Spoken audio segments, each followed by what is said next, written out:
Game is dependent on female sexual dominance.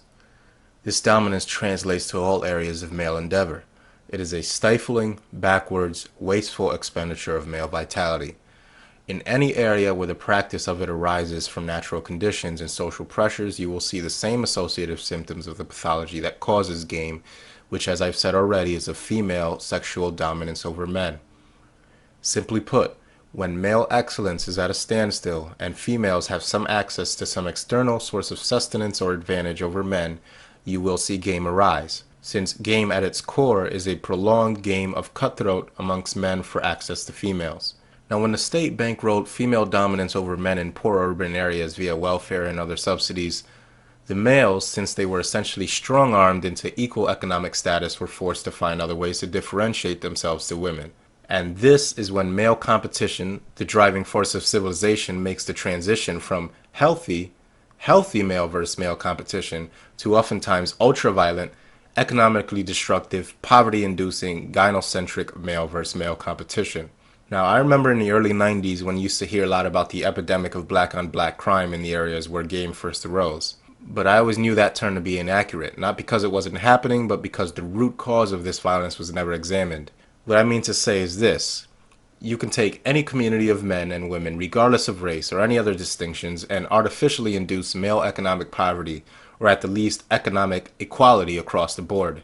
In this case, we saw it happen via the crack epidemic and women's welfare programs. Then, if you give the women even the slightest amount of advantage economically over the men, which is exactly what a welfare check is, you will see the men especially turn against each other, and violence will not be black on black, but male on male.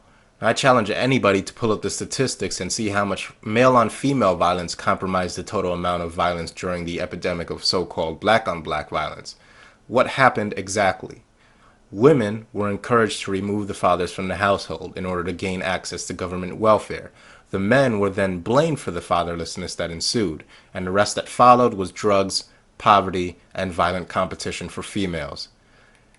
In other words, this black-on-black crime wave was nothing more than a massive expenditure of male life and energy in hopes of reestablishing status and wealth for access to women after external, artificially induced conditions were implemented, resulting in an economic reset button push on the men. It is fought first through false bravado, hypermasculinity, and posturing, and unfortunately, as this marathon of one-upsmanship approaches a tipping point, the simple appearance of this skewed form of masculinity simply will not suffice. No, there has to be blood because the women are always watching. Always, and the slightest challenge from one male to another can escalate since this farce has to be kept up. You see, this is far from a racial issue. It's just what will happen in some form or another when the price of pussy is inflated to a degree that it can be leveraged against men, who will then go about destroying each other, both figuratively and literally, depending on the amount of collective desperation from the population of males in question. This is the essence of game. Males, which resemble each other economically, employing techniques to differentiate themselves for their own selfish needs. It's the study of the inner workings of unhealthy male versus male competition, if this competition is defined as being any competition that doesn't have a net positive result for both the winners and the losers. To test my theory, ask yourself this: if you were to take two men that implement game with equal frequency and talent, exactly equal in all ways other than the fact that one makes double the amount of money than the other, which one will these females choose every time?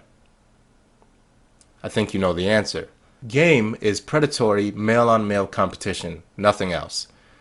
Now, I read about an experiment that was conducted on male desirability in regards to the lions of Africa that I've put in a link. It turns out that lions are the only felines that grow manes, and it was believed that a male lion's mane was actually some sort of display of status and virility. So to test this, 4 different stuffed lions were set up in different locations, and hyena sounds were played to attract both male and female lions to the stuffed dummy male lions. And it was found that females had almost an exclusive preference for the dummies with black colored manes, and that male lions would attack the lighter maned lions, leaving the dark maned lions in peace.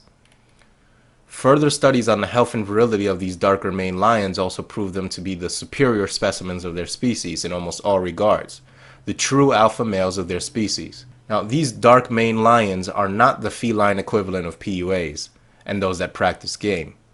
No, if the light maned lions were to find a coal mine and started rubbing their manes in it to give the illusion of dark manes, then they would be the PUAs of their species. If these lions then started attacking their still light maned counterparts, they would resemble PUAs even more.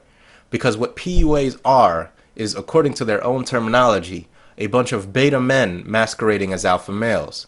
They will never be the dark maned lions, only an imitation of one that is clever enough to fool the females they wish to court. And that's why they turn their hatred onto other so-called beta men, because they hate to be reminded of what they actually are. They hate men that stopped caring about female definitions of beta and alpha a long time ago.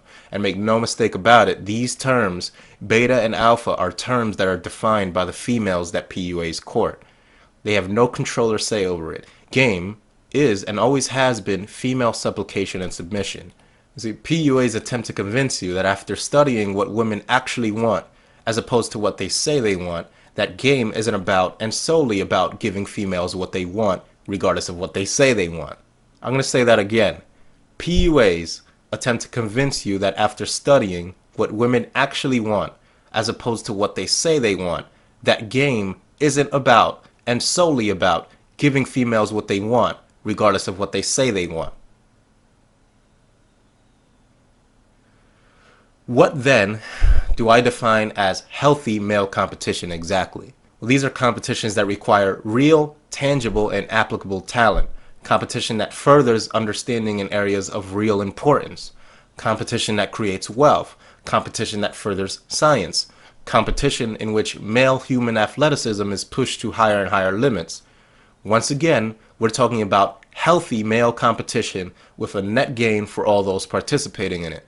When Michael Jordan, who is arguably the best athlete of all time, graced the courts of the NBA, we saw a quality of male basketball players emerge, the likes of which have never been reproduced since. The best of the best. And I don't want to hear any LeBron and Kobe nonsense. These were the best of the best. The Magic Johnsons, the Olajuwons, and the Robinsons. And they existed because Jordan, the best of the best, created such a climate of excellence that all the others were forced to compete that much more, furthering their own excellence in the process. Scientific discovery is derived from healthy male versus male competition. When Niels Bohr and Einstein were battling it out for the acceptance of quantum mechanics, the fervor in which these two heavyweights were taking shots at each other is the stuff of legend, but what differentiates this form of competition between that of game is that there exists an end result. Something is produced. Society is rewarded with something as a result of this conflict. Our understanding of science was furthered, but in game, the only thing produced was a sex act. Nothing of importance other than a possible pregnancy for the vultures in child support courts to live off of. When a civilization is in decline, you will see the practice of game exponentially rise, since male ambition and talent is funneled away from avenues of productivity and is instead squandered on an animalistic mating ritual that is typical of the female-based herd breeding model. What game does is it acknowledges female competition for alpha males. But what is an alpha male?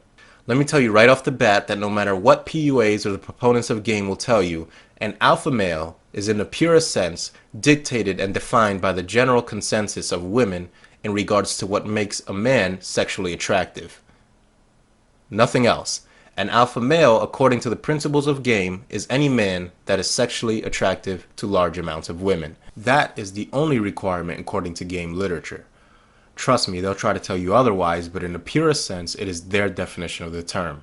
And so what women define or classify as an alpha male is what they attempt to emulate. Because game is reactionary. It is a reflection of and a reaction to female power. And those that practice it will often mask this capitulation by insinuating that game is an attempt at understanding and thus eventually controlling female psychology. And that statement certainly has a degree of truth to it, but what they hide is the end game of this game.